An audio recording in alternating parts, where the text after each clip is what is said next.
Hi மக்களே, welcome to பிடிஸ் உலகம். தமிழ் நெஞ்சங்கள் அனைவருக்கும் இனிய விஸ்வாவசு தமிழ் புத்தாண்டு நல்வாழ்த்துக்கள்.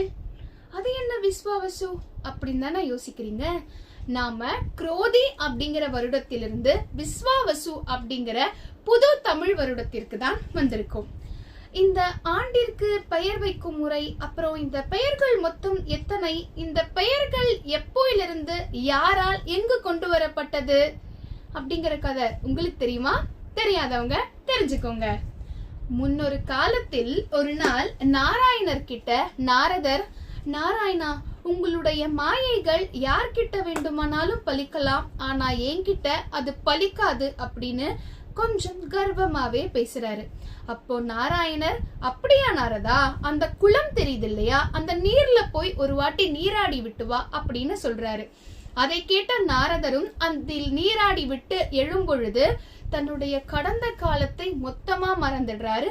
ஒரு பெண்ணாக உருமாறி விடுகிறார். அப்போ அந்த வழிவந்த ஒரு அரசன் அந்த பெண்மணியின் அழகில் மயங்கி காதல் கொண்டு கல்யாணமும் பண்ணிக்கிறாங்க. அவங்க 2 பேருக்கும் 60 பிள்ளைகள் பிறக்கிறாங்க. அந்த நாட்டில் ஒரு போர் வருது. அந்த போரில் தன்னுடைய கணவனையும் 60 பிள்ளைகளையும் அந்த பெண்மணி இழந்துடுறாங்க.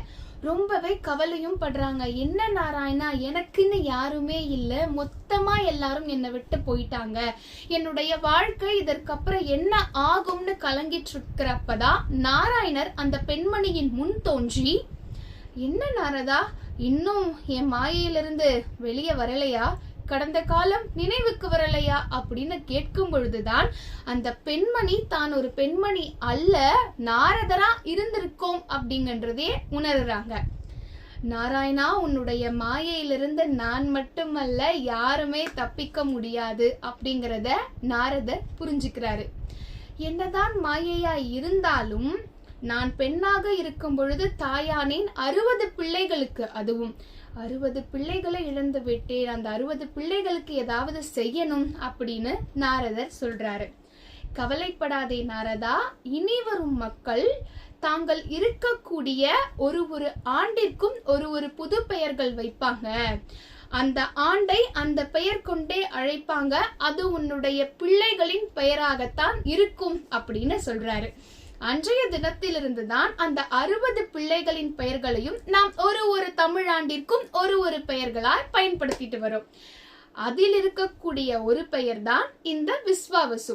ஆமாங்க, இந்த விஸ்வாவசு அப்படிங்கிற பெயரை தான் நாம் இந்த நடப்பு ஆண்டிற்கு பயன்படுத்த போகிறோம். இந்த வீடியோ உங்களுக்கு